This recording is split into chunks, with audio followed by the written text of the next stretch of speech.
Évangile de Jésus-Christ selon saint Jean.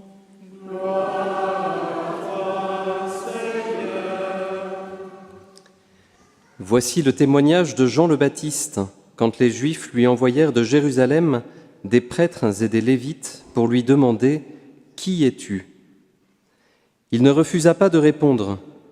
Il déclara ouvertement « Je ne suis pas le Christ ». Ils lui demandèrent « Alors, qu'en est-il ?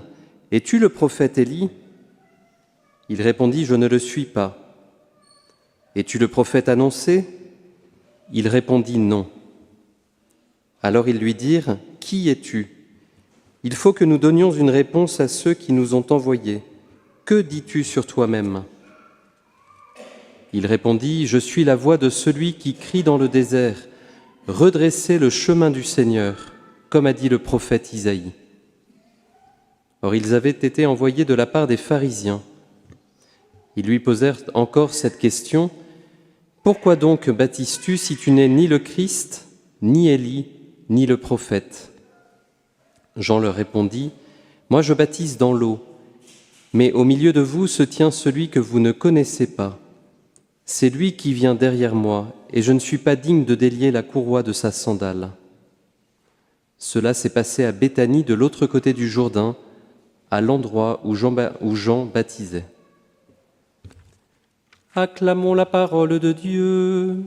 Louange à toi, Seigneur Jésus.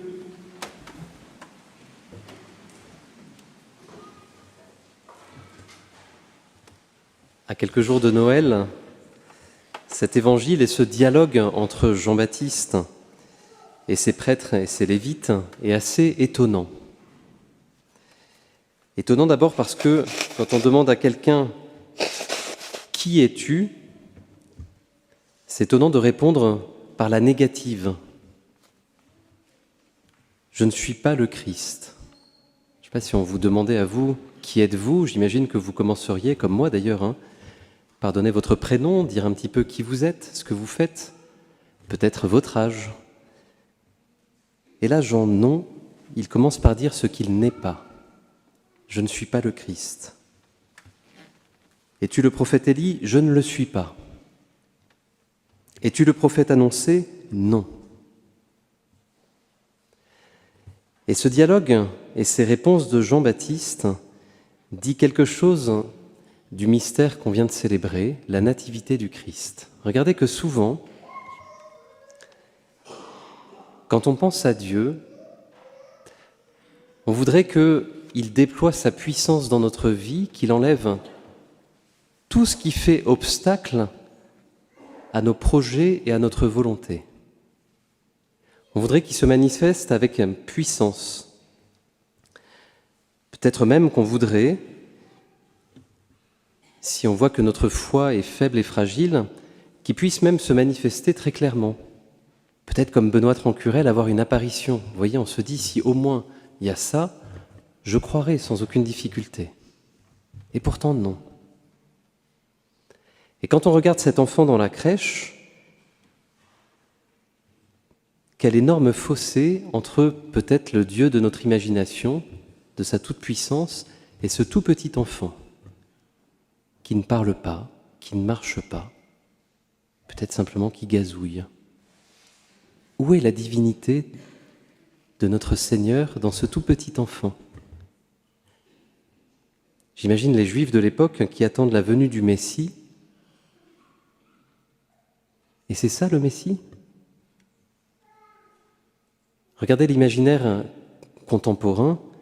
Quand on parle de quelqu'un qui vient sauver, on nous présente des grandes figures de sauveurs, des gens tout-puissants, des super-héros.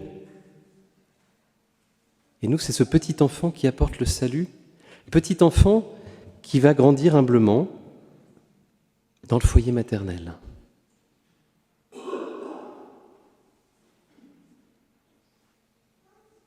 Et donc évidemment qu'on pose la question à Jean de qui il est, parce qu'on attend le Sauveur. Il y a tous les signes qui sont donnés de la venue de ce Sauveur, mais on se demande qui c'est.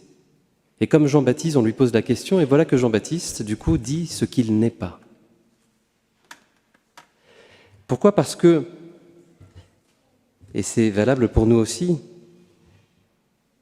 la question fondamentale qui se cache derrière, c'est de quoi avons-nous besoin d'être sauvés ? Est-ce que véritablement j'ai besoin d'être sauvé de quelque chose ?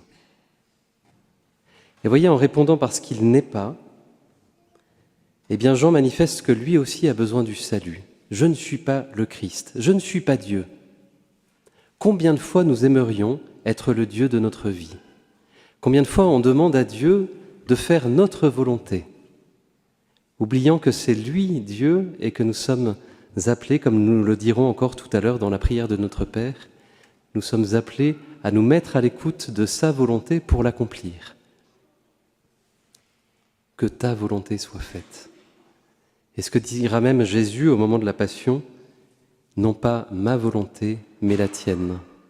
Lui-même nous montrant l'exemple de se mettre à l'écoute de la volonté du Père et de l'accomplir.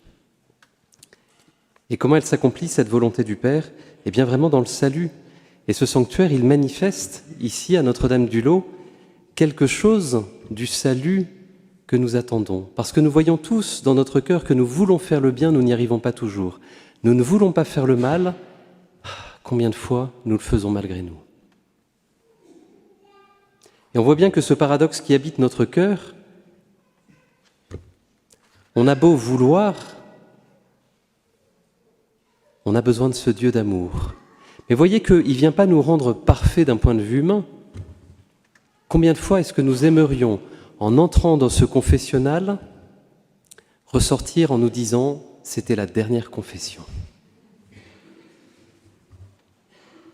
Maintenant, c'est bon. Combien de fois dans ce confessionnal on entend les gens nous dire « je dis toujours la même chose ». Et que cette phrase, elle trahit finalement notre désir d'être le Dieu de notre vie, être totalement parfait. Et voyez, frères et sœurs, le salut ne consiste pas en cette perfection humaine qui effacerait toute chose. Ce qu'ont cru d'ailleurs nos contemporains, regardez que tous essayent d'apporter une solution. Le marxisme, qui pense que le problème, c'est la lutte des classes. Si on enlève la lutte des classes, tout est bon, tout est fini, il y aura la paix. C'est pas vrai. Ou alors le communisme. Regardez que l'idée, elle n'est pas mauvaise. On se dit, si tout le monde a la même chose, on sera heureux. Regardez les drames que ça a pu apporter. Mais même, on a essayé de chercher des réponses d'un point de vue de la psychologie. Prenez Freud. Le problème, c'est quoi ? C'est qu'on ne maîtrise pas tout à fait le subconscient. Si on le maîtrise, c'est bon. Frères et sœurs, le véritable problème, c'est le péché qui habite notre cœur. Pas celui de l'autre, le mien, le tien.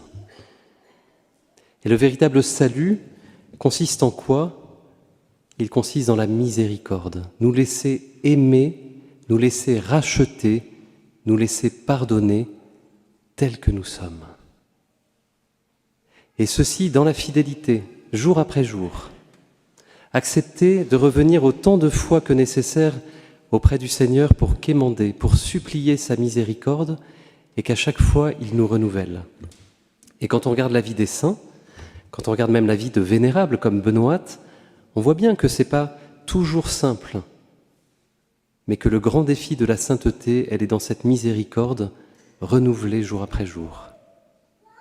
Miséricorde que nous sommes appelés à recevoir pour donner à ceux qui nous entourent. Regardez que Jean-Baptiste nous le montre. Qu'est-ce qu'il fait ? Il prépare la voie du Seigneur. Regardez que sa réponse, elle est toute belle parce qu'il l'emprunte pour savoir qui il l'emprunte dans la parole de Dieu. Et donc il cherche vraiment à répondre à cette volonté de Dieu et préparer les cœurs à recevoir cette miséricorde. Alors ce matin, peut-être que nous pouvons demander ces deux grâces. La grâce d'apprendre à nous connaître, voir que nous sommes petits, que nous ne sommes pas le Dieu de notre vie, que nous avons véritablement besoin de salut. Nous avons besoin de cette miséricorde. Et j'espère que vous pourrez faire ici même, dans ce sanctuaire choisi par Marie, faire l'expérience de la miséricorde. Et puis du coup, cette grâce conjointe de l'humilité, parce que sans l'humilité, impossible de reconnaître que nous sommes petits, pauvres, et que nous avons besoin de cet amour divin. Demandons cette grâce. Amen.